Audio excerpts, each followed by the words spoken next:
Just one night, I whispered to my reflection. No strings attached. My fingers trembled as I applied a bold red shade to my lips, amplifying their allure.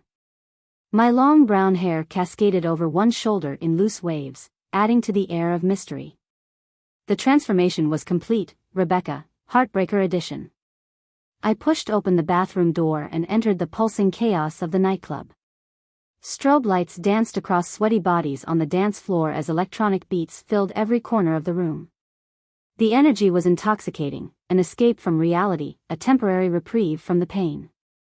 As I made my way through writhing bodies, a familiar warmth settled in my chest. This was where I belonged, lost in a sea of strangers, searching for connection in fleeting moments. A man bumped into me, his gaze lingering for a moment before he disappeared into the crowd. The electricity between us sparked something inside me, anticipation mixed with adrenaline.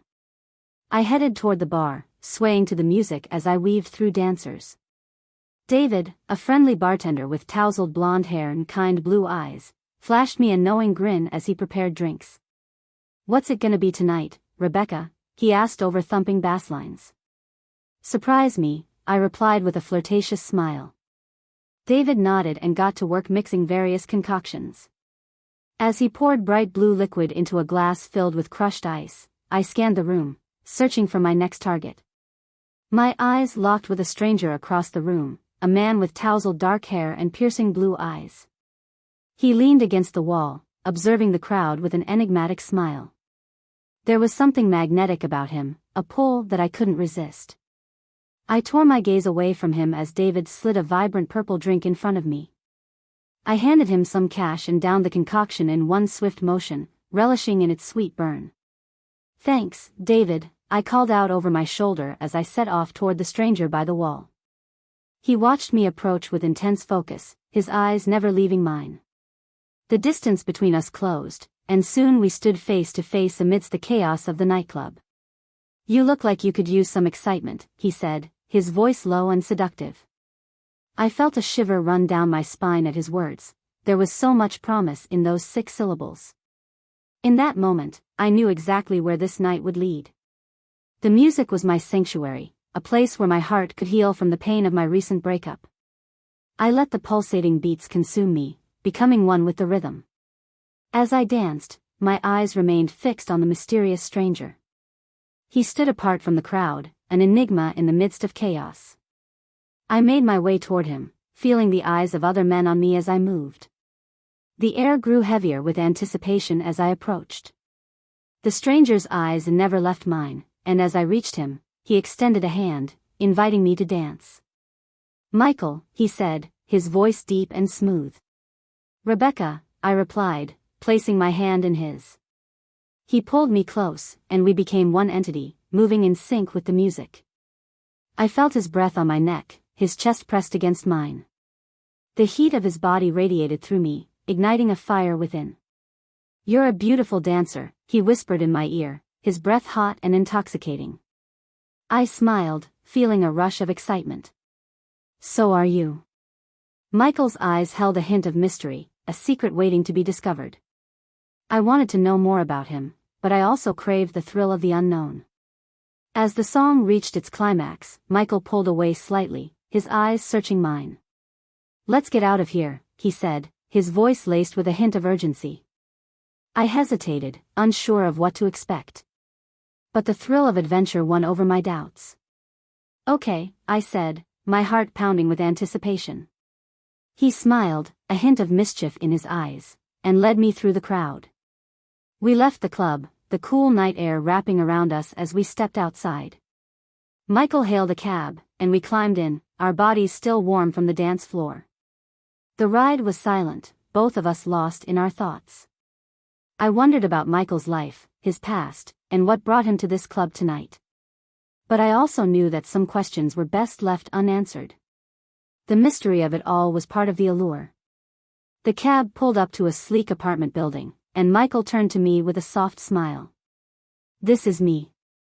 Would you like to come up for a drink?" I nodded, still caught up in the spell of the night. He helped me out of the cab, and we entered the lobby, the elevator doors closing behind us with a soft ping. As we ascended, the silence between us grew heavier. I wondered if I had made a mistake, but the thought of turning back seemed even more daunting. The elevator doors opened, and Michael led me down a hallway, his steps confident and purposeful. He unlocked a door and ushered me inside. The apartment was modern and sleek, with a large window that offered a breathtaking view of the city skyline. Michael crossed to the bar, pouring 2 glasses of amber liquid. He handed me a glass and raised his in a silent toast. "To new beginnings," he said, his eyes glinting with mischief. I clinked my glass against his and took a sip, the liquid burning a trail down my throat. Michael sat on the couch, patting the cushion beside him. I joined him, feeling the warmth of his body as we sat close together. "So, Rebecca," he said, his eyes studying me intently. "What brings you to the club tonight?" I shrugged, unable to explain the void I was trying to fill. "Just needed a night out, I guess. Needed to forget about things for a while." He nodded, his eyes revealing a hint of understanding. "I know the feeling. Sometimes the club is the only place that makes sense." I smiled, feeling a connection forming between us. "You seem to know a lot about it." "I've spent many nights here," he said, a hint of sadness in his voice. "It's my sanctuary, my escape." I wanted to ask more, to delve deeper into his secrets, but something held me back. I didn't want to ruin the magic of the moment. Michael leaned closer, his eyes locking with mine. "You're different from the others," he said, his voice low and intense. "There's something about you that draws me in." I felt my cheeks flush, unable to think of a reply. He leaned in further, his lips brushing against my ear. "Would you like to stay over tonight? I have a spare room." My heart raced at his words, the invitation clear. I wanted to say yes, to lose myself in this moment and forget about everything else. But a small voice of reason in the back of my mind warned me against it. "I should probably head home," I said, my voice barely above a whisper. "It's getting late." Michael's face fell, but he nodded, understanding. "Maybe next time, then." I stood up, feeling a twinge of disappointment. "I'd like that." Michael walked me to the door, his eyes never leaving mine. "Until next time, Rebecca." I left his apartment, my mind swirling with thoughts of him. As I hailed a cab, I knew I wouldn't be able to sleep tonight. The thrill of the night and the memory of Michael's eyes on me kept me wide awake. The next few weeks became a blur of nights spent at the club. I searched for Michael each time, hoping to catch another glimpse of him. But he remained elusive, a ghost in the crowd. I threw myself into the clubbing scene, dancing until my feet were sore and my voice was hoarse. I drank and smoked, losing myself in the music and the crowd. Each night, I sought the thrill of adventure, the rush of excitement that came with a new conquest. But each morning, as the sun shone through the cracks in my curtains, I felt a sense of emptiness. The high of the night before had worn off, leaving behind a lingering sadness. I tried filling the void with more nights out, but it only seemed to deepen the hole within me. I found myself becoming a different person, someone I barely recognized. One afternoon, a few weeks after our first encounter, I received a text from an unknown number. "Meet me at the club tonight. I have something to show you." The message was signed with a mysterious M. I stared at the screen, my heart pounding with anticipation. I knew it had to be Michael. That night, I arrived at the club early, my heart fluttering with excitement. I scanned the crowd, searching for him. Finally, I spotted him across the room. He stood by the bar, a smirk playing on his lips as he watched me approach. "You came," he said, his eyes sparkling with mischief. "Of course I did," I replied, my voice breathless. "Then follow me," he said, leading me through the crowd. We left the club and headed toward a sleek black SUV parked on the street. Michael opened the door for me, and I slipped inside, feeling like a teenager on a secret date. He joined me in the car, and as he started the engine, he turned to me with a mysterious smile. "I have something to show you," he said. "Something that will blow your mind." I felt a thrill of excitement as the car pulled away from the curb. Where was he taking me? We drove through the city, the lights blurring past us as we sped along the highway. After about half an hour, we pulled up to a secluded warehouse on the outskirts of town. Michael turned to me, his eyes intense. "Wait here," he said, stepping out of the car. I watched him disappear into the warehouse, a sense of unease creeping over me. What was he up to? Michael returned a few minutes later, carrying a large duffel bag. He tossed it into the back seat and climbed back behind the wheel. "What's in the bag?" I asked, my curiosity piqued. "You'll see," he said, his eyes gleaming with excitement. "Just trust me."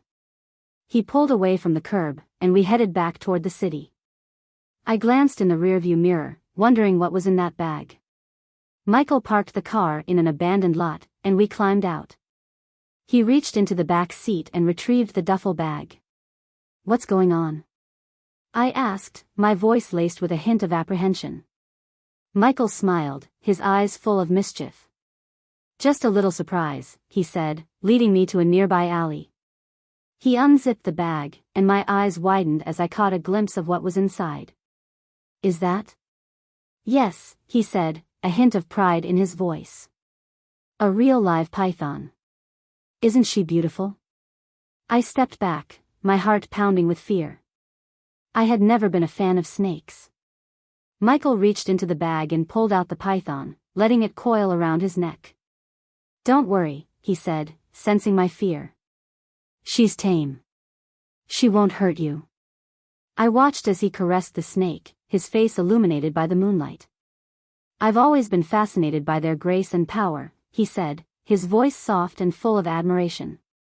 I stood aside, keeping a safe distance from the snake.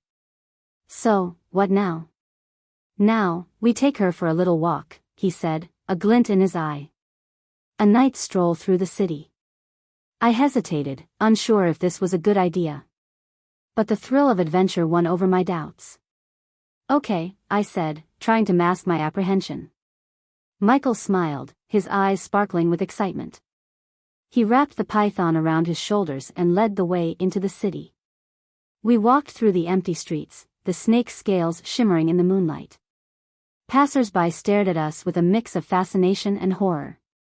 I kept a safe distance behind Michael, trying to appear nonchalant. As we crossed a bridge over a dark canal, Michael stopped and turned to me. "This is my favorite part," he said, a hint of mischief in his voice. I looked at him, unsure of what he had in mind. He reached into his pocket and pulled out a small bottle of liquor. "A little nightcap," he said, pouring the liquid into 2 shot glasses. I took the glass he offered, my curiosity piqued. Michael raised his glass. "To the night," he said, knocking back his shot. I followed suit, the liquid burning a trail down my throat. Michael smiled, his eyes glinting in the moonlight. "Now, let's see how far this snake can stretch." He tossed the empty glass into the canal and turned to me, his eyes intense. "Take off your shoes," he said, his voice low and commanding. I hesitated, unsure of where this was leading. But the look in his eyes left no room for argument. I slipped off my heels and stood barefoot on the bridge. Michael reached out and took my hand. "Come on," he said, leading me to the edge of the bridge. I followed him, my heart pounding with a mix of excitement and apprehension. He stopped at the edge and turned to me, his eyes burning with a fierce intensity. "Jump," he said, his voice a command. I stared at him, unsure if he was joking. But his eyes remained serious. "I'll catch you," he said, his voice soft and reassuring. I took a deep breath and stepped off the edge. The cold water enveloped me, the shock of it sending a jolt through my body. I struggled to keep my head above water, my heart pounding. Michael reached out and pulled me close, his arms wrapping around me.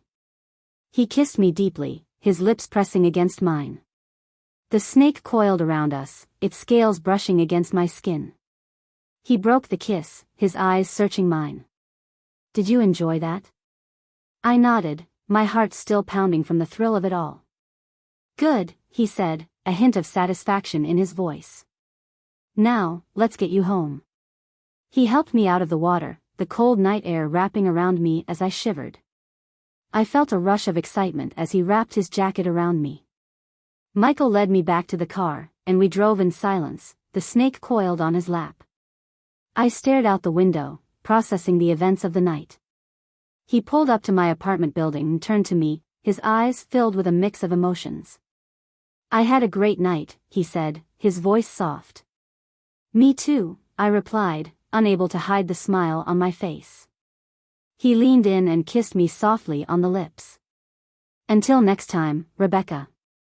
I watched him drive away, a warm glow spreading through me. I knew I was in over my head, but I didn't care. I was addicted to the thrill of it all. The next few weeks became a blur of nights spent with Michael. We explored the city, finding hidden spots and secret adventures. He remained elusive about his past, but I didn't push for answers. I was content to live in the moment.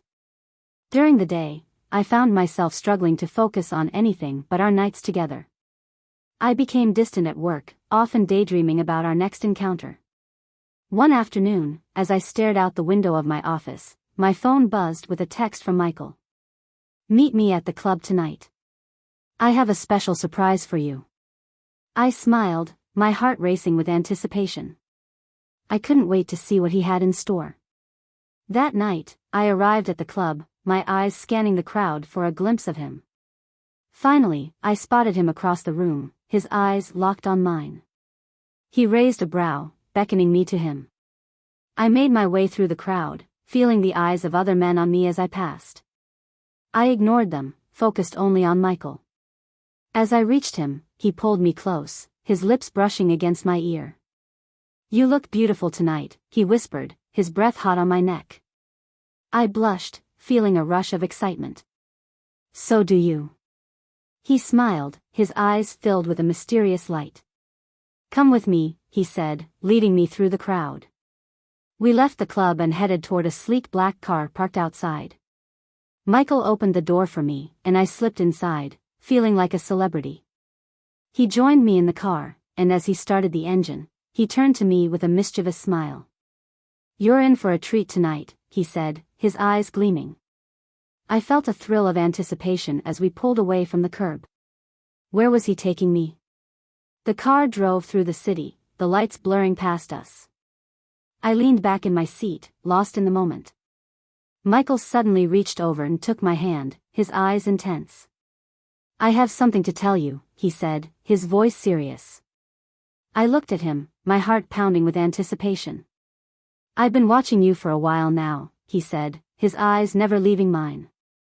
"You're different from the others. There's something special about you." I felt a warm glow spread through me at his words. "I've been waiting for the right moment to tell you this," he continued, his voice soft and sincere. "I think you're the one. The one I've been searching for." I felt my cheeks flush, unable to speak. "Will you marry me, Rebecca?" he said, his eyes filled with a mix of hope and nervousness. I stared at him, frozen in shock. I had never expected this. Michael reached into his jacket pocket and pulled out a small velvet box. He opened it, revealing a stunning diamond ring. "Marry me," he repeated, his voice thick with emotion. I felt tears welling up in my eyes. This was a moment I had dreamed of, but never expected to happen. "Yes," I said, my voice barely above a whisper. "Yes, I'll marry you." Michael smiled, his eyes lighting up with joy.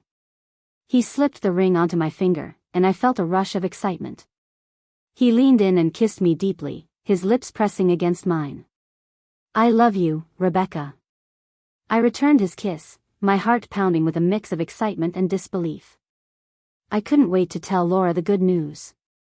Michael pulled away, his eyes filled with a strange mix of happiness and sadness. "I have to go," he said, his voice thick. "But I'll see you soon. We'll plan the wedding." I nodded, still reeling from the events of the night.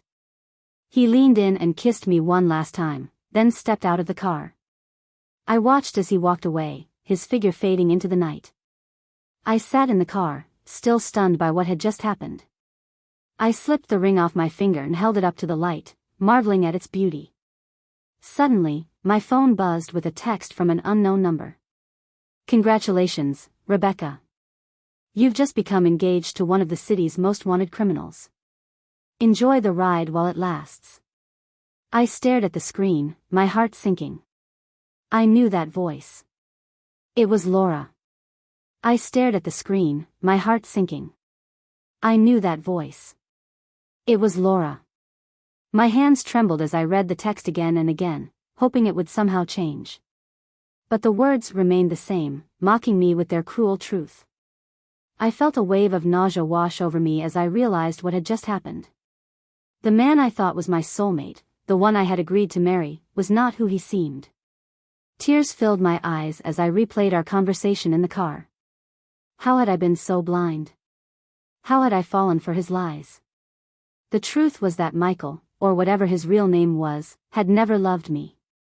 He had used me, just like all the other girls he had seduced and discarded along the way. The realization hit me like a punch to the gut. All those nights we spent together, dancing and talking until dawn, were nothing more than a game to him. I felt a surge of anger rise within me, replacing the heartache. How dare he play with my emotions like this? How dare he make me believe in something that wasn't real? I wiped away my tears and took a deep breath, determined to confront him and demand some answers. I grabbed my purse and got out of the car, scanning the street for any sign of him. But he was gone. There was no trace of him anywhere. I cursed under my breath, feeling a mix of frustration and helplessness. He had slipped away once again, leaving me to pick up the pieces of my shattered heart. As I stood there on the empty street, an unfamiliar emotion washed over me, fear. If Michael was involved with criminals as that text suggested, what else was he capable of? I shuddered at the thought and hurried back to my apartment. Once inside, I locked all the doors and windows, suddenly feeling vulnerable in a way I had never felt before. I grabbed my laptop and sat down at the kitchen table, determined to find out who this man really was and what he had been hiding from me all these months. I typed his name into the search bar, but the results were disappointing. There was no trace of him anywhere online. It was as if he didn't exist. I sighed in frustration and closed my laptop. If I wanted to uncover the truth about Michael, I would have to dig deeper. I needed to find someone who knew him, someone who could tell me what he was really like. And then it hit me, Ryan. That must be his real name. The name he had been trying so hard to hide from me. But how could I find him? He had disappeared without a trace, just like that text message said. Then it occurred to me, maybe Laura knew something. Maybe she had some information about him that could help me track him down. I grabbed my phone and dialed her number, my fingers trembling with anticipation. She answered on the third ring, her voice filled with concern. Rebecca? Is everything okay? I got your text, what's going on? I need to talk to you, I said, my voice steady despite the turmoil inside me. It's important. Of course, Laura replied. Do you want to come over?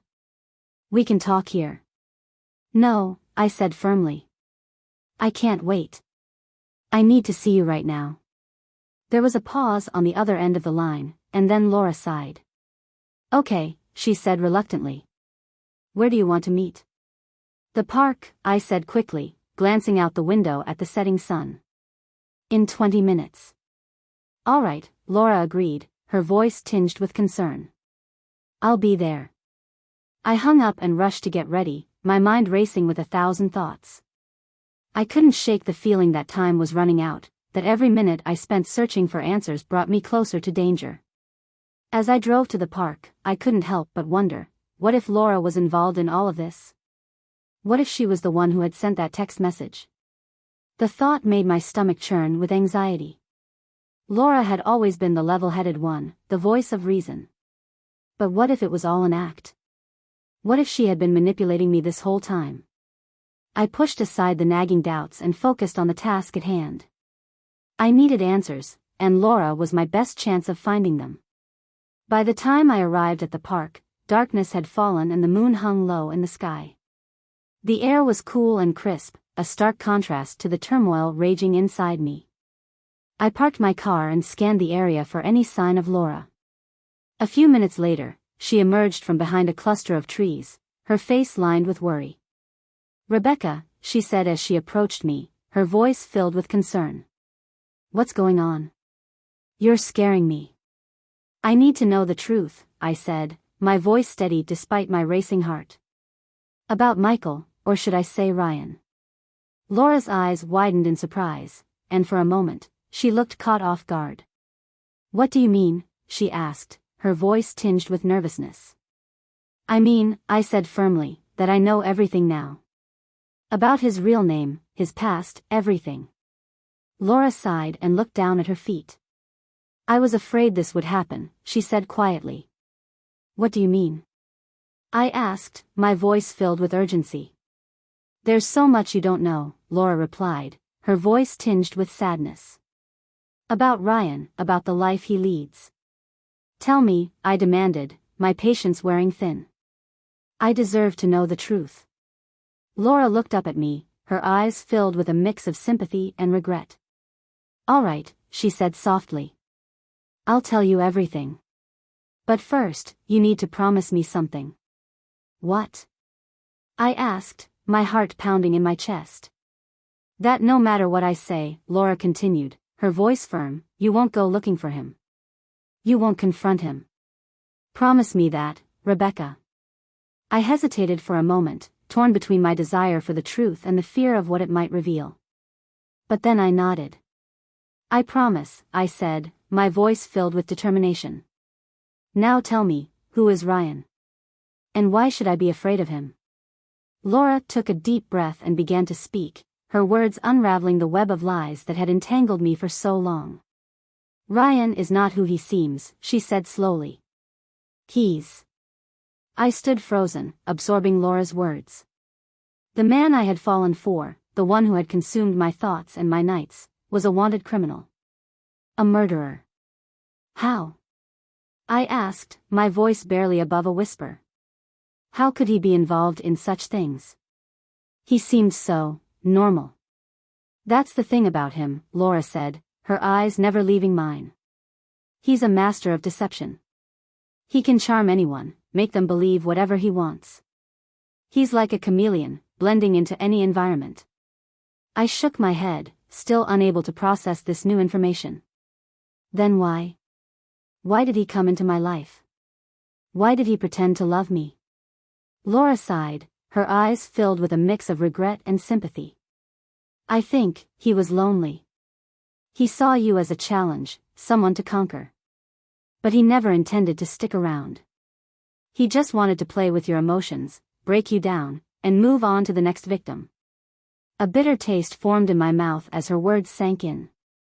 I felt used, manipulated, and stupid for falling for his lies. "I need to find him," I said, my voice laced with determination. "I need to confront him. I won't let him get away with this." Laura reached out and placed a hand on my arm. "Rebecca, please, you promised. You can't go after him. He's too dangerous. Trust me, it's better to let him go." I pulled away, my eyes flashing with anger. "How can you say that? After everything he did to me, how can you just let him walk away?" "I'm not letting him walk away," Laura said, her voice steady. "I'm trying to protect you.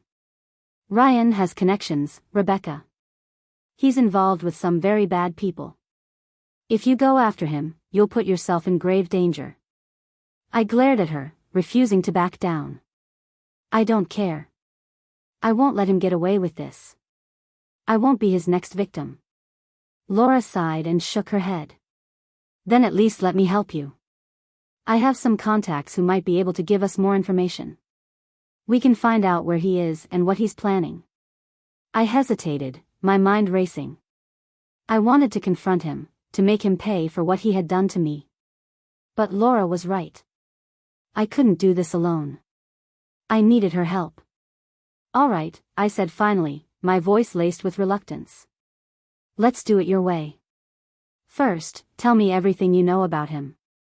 How did you find out about his past?" Laura nodded, her eyes never leaving mine. "It was a few months ago. I had a feeling something was off about him, so I started digging. I found out his real name, Ryan, and discovered his criminal record. He's been wanted for years, involved in all sorts of illegal activities. He's a master manipulator, and he's left a trail of broken hearts and shattered lives in his wake. How did you keep this from me? I asked, my voice rising in anger. Why didn't you tell me the truth when I first met him? I tried, Laura said, her voice cracking. I really did. I warned you about him, tried to show you the truth. But you were too caught up in the fantasy. You wouldn't listen to me. I didn't want to ruin your fun, so I kept quiet, hoping you'd see the light on your own. I turned away, unable to look at her. I knew she was right. I had been too blind to see the danger. I'm sorry, Laura continued, her voice soft. I should have been more persistent. I should have protected you better. I shook my head. No, it's not your fault. I was the one who let him in. I should have listened to you.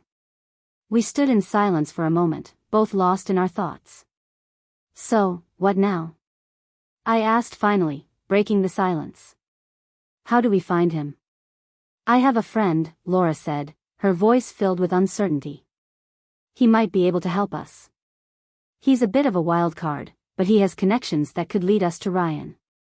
Then let's go, I said, my voice steady. I'm ready. Laura smiled weakly and nodded. All right. Let's get to work. We left the park, heading toward Laura's car. As we drove away, I glanced back at the dance floor, the place where I had first met Ryan. It seemed like a lifetime ago. I knew that my life would never be the same again. I was stepping into a dangerous game, one that could cost me everything. But I was determined to find him, to uncover the truth and put an end to his games. Little did I know, the journey ahead would test my resolve and push me to my limits.